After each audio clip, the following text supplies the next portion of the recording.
सभी भक्तों को जय शिव शक्ति, जय श्री राम, राधे राधे।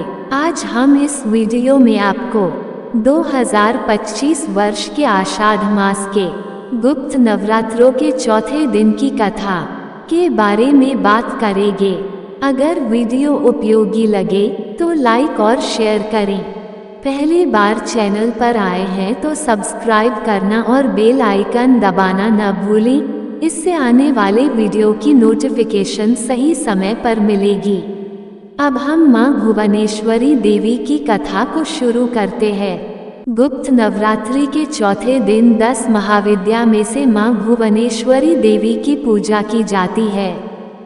भुवनेश्वरी देवी का नाम भुवन और ईश्वरी के मेल से बना है, जो समस्त ब्रह्मांड की ईश्वरी का प्रतीक है। देवी के 3 नेत्र, 4 भुजाएं और मस्तक पर चंद्रमा है, जो उनके दिव्य स्वरूप को दर्शाते हैं। उनके हाथों में माला, गदा, राजदंड और अभय मुद्रा है, जो शक्ति, व्यवस्था, नियम और प्रजा पालन का प्रतीक है। भुवनेश्वरी देवी को मूल प्रकृति और सर्वेश्वरी के रूप में जाना जाता है, जो संपूर्ण जगत की माता हैं। एक बार व्यास जी ने ये जानने की जिज्ञासा की कि इस चराचर जगत का कर्ता धर्ता कौन है।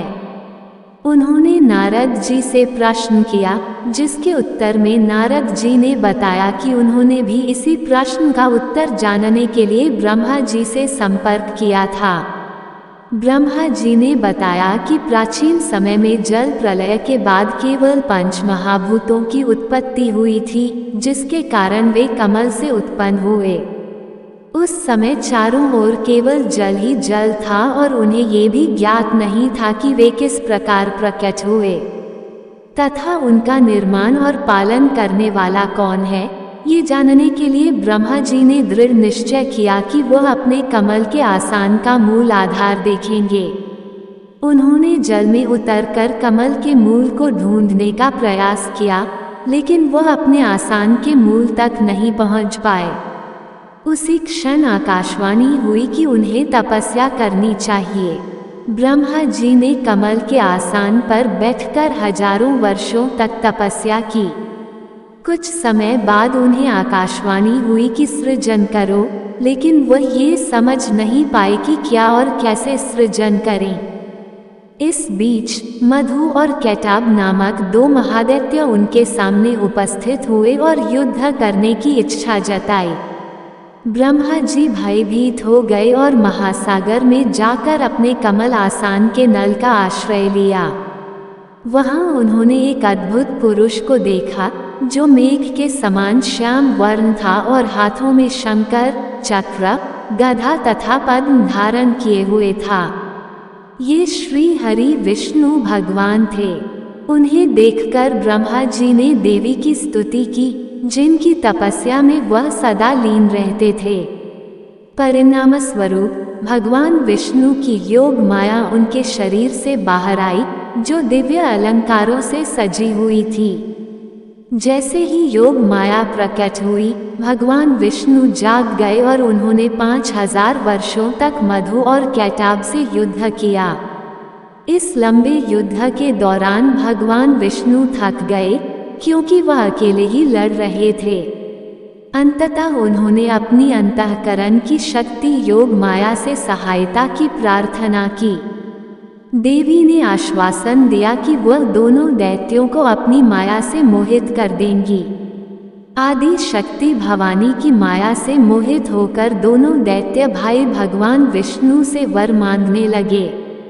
भगवान विष्णु ने कहा कि वह केवल इतना चाहते हैं कि वे दोनों उनके हाथों से मारे जाएं।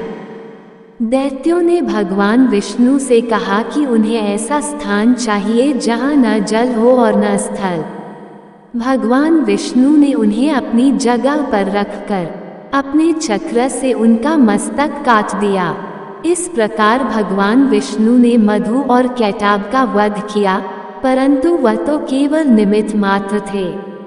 उस समय उनकी सहायक शक्ति भगवान की उत्पत्ति हुई, जो संहार के प्रतीक हैं।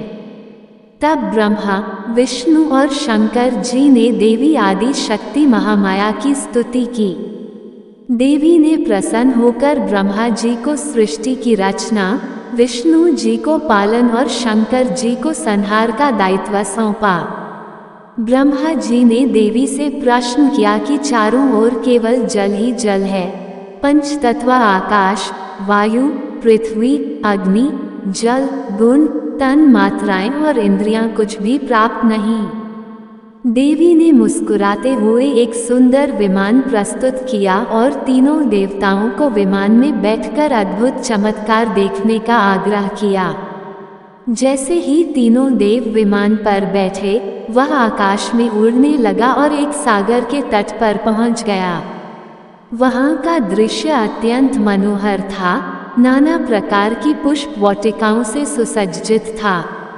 तीनों देवों ने रत्नमालाओं और विभिन्न प्रकार के रत्नों से विभूषित एक पलंग पर दिव्यांगना को बैठे हुए देखा। उन देवी ने रक्त पुष्पों की माला और रक्तांबर धारण किया हुआ था। अंकुश तथा अभय मुद्रा को धारण किए हुए देवी भुवनेश्वरी त्रिदेवों के सम्मुख प्रकट हुई। शास्त्रों में उदित सूर्य के प्रकाश के समान कांति में थी। वास्तव में आदि शक्ति महामाया ही भुवनेश्वरी अवतार में इस समस्त जगत का संचालन करती हैं। देवी समस्त प्रकार के श्रृंगार एवं भव्य परिधानों से सुसज्जित थी और उनके मुख मंडल पर मंद मुस्कान शोभा का रही थी। भगवती भुवनेश्वरी देवी को देखकर तीनों देव आश्चर्यचकित रह गए और सोचने लगे कि ये देवी कौन है। ना तो यह अप्सरा है, ना ही गंधर्वी और ना ही देवांगन। इस पर भगवान विष्णु ने अपने अनुभव से कहा कि यह साक्षात देवी जगदम्बा महामाया है। साथ ही ये देवी हम तीनों और संपूर्ण चराचर जगत की कारण रूप महाविद्या देवी हैं, जो शाश्वत मूल प्रकृति रूप हैं। सभी की आदि स्वरूप ईश्वरी हैं और इस जगत की कारण रूप हैं। इन योग माया महाशक्ति को योग मार्ग से ही जाना जा सकता है। उसके बाद तीनों देव भगवती भुवनेश्वरी की स्तुति करने के लिए उनके चरणों के पास गए। जैसे ही ब्रह्मा, विष्णु और महेश विमान से उतरकर देवी के सम्मुख जाने लगे, देवी ने उन्हें स्त्री रूप में देखा तो वे उसके सम्मुख जाकर खड़े हो गए। उन्होंने देखा कि असंख्य सुंदर स्त्रियां देवी की सेवा में तत्पर हैं।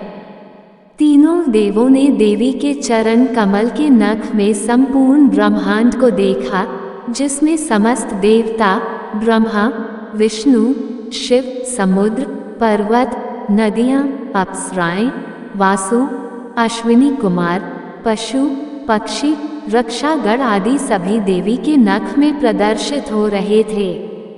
बैकुंठ, ब्रह्मलोक, कैलाश, स्वर्ग, पृथ्वी आदि सभी लोग देवी के पद नख में विराजमान थे। तब त्रिदेव समझ गए कि यही देवी संपूर्ण ब्रह्मांड की जननी है। मां भुवनेश्वरी देवी को शताक्षी और शाकंभरी नाम से भी जाना जाता है। दुर्गम नामक दैत्य के अत्याचारों से परेशान होकर सभी देवता, ऋषि और ब्राह्मण हिमालय पर जाकर सर्वकारण स्वरूपा देवी भुवनेश्वरी की आराधना करने लगे। देवी ने अपने भक्तों की भूख प्यास को देखकर अपने नेत्रों से अश्रु जलधारा प्रकट की, जिससे संपूर्ण भूमंडल के सभी प्राणी तृप्त हो गए। समुद्र और नदियों में जल भर गया और समस्त वनस्पति सिंचित हुई। अपने हाथों में धारण की हुई शंखमूल से देवी ने सभी प्राणियों का पोषण किया। तभी से भुवनेश्वरी देवी शाकंभरी नाम से प्रसिद्ध हुई। शाकंभरी देवी ने दुर्ग मसूर नामक दैत्य का वध कर समस्त जगत को भयमुक्त किया। इसी कारण ये देवी दुर्गा नाम से भी जानी जाती हैं, जो सभी संकटों से अपने भक्तों को मुक्त करती हैं और उनकी इच्छाएं पूरी करती हैं। देवी परमेश्वरी का एक महत्वपूर्ण मंत्र। यह देवी सर्वभूतेषु मां भुवनेश्वरी रूपेण संस्थिता नमस्तस्यै नमस्तस्यै नमस्तस्यै नमो नमः मंत्र है। माँ भुवनेश्वरी की उपासना यदि रात में की जाए तो उसका विशेष महत्व है। भुवनेश्वरी देवी के कई मंदिर हैं, खासकर दक्षिण भारत में, जहाँ श्री विद्या उपासक उनकी उपासना करते हैं। श्रीलंका के उत्तरी भाग में नैनादेवी मणिपाल एक शक्तिपीठ है जो भुवनेश्वरी देवी को समर्पित है। देवी भुवनेश्वरी को समर्पित एकनाथ मंदिर चंदन नगर, पश्चिम बंगाल में है, जहां सावन के महीने में भुवनेश्वरी देवी की पूजा होती है। इसके अलावा तमिलनाडु में भी देवी का एक मंदिर है और पुरी में स्थित मंदिर भी उनकी आराधना के लिए प्रसिद्ध है। जगन्नाथ मंदिर के अंदर भी देवी भुवनेश्वरी का एक मंदिर है, जहां देवी सुभद्रा की उपासना भुवनेश्वरी देवी की तरह ही की जाती है। गुजरात के गोंडल में भुवनेश्वरी देवी का एक मंदिर 1946 में स्थापित किया गया था, जबकि उत्तरी गुजरात के गुंजा प्रांत में स्थित मैन भुवनेश्वरी देवी का मंदिर सबसे पुराना माना जाता है। महाराष्ट्र के सांगली जिले में बिलावली में कृष्ण नदी के तट पर भी मैन भुवनेश्वरी देवी का मंदिर है। उड़ीसा में समलेश्वरी और कटक चांदी मंदिर में देवी भुवनेश्वरी की पूजा होती है। केरल के कालीकट शहर में 900 साल पुराना देवी भगवती का मंदिर है, जहां भुवनेश्वरी देवी की उपासना की जाती है। कामाख्या मंदिर के अंदर भी भुवनेश्वरी देवी का एक मंदिर है। हिमाचल प्रदेश के कुल्लू प्रांत में देवी भुवनेश्वरी का एक मंदिर है, जहां उन्हें जगन्नाथ के नाम से पूजा जाता है और वर्ष में 2 बार उनके सम्मान में मेले का आयोजन किया जाता है। उत्तर प्रदेश के सहारनपुर शहर में भुवनेश्वरी देवी के शाकंभरी हक का एक प्रसिद्ध मंदिर है। इस प्रकार मैन भुवनेश्वरी देवी की कथा पूर्ण हुई। भक्तों से निवेदन किया गया कि वे कमेंट बॉक्स में मैन का जयकारा लगाना न भूलें। इस वीडियो में इतना ही। अगर वीडियो उपयोगी लगे तो लाइक और शेयर करें। पहली बार चैनल पर आए हैं तो सब्सक्राइब करना और बेल आइकन दबाना न भूलें। इससे आने वाले वीडियो की नोटिफिकेशन सही समय पर मिलेगी। जय शिव शक्ति, जय श्री राम, राधे राधे, जय मां भुवनेश्वरी देवी।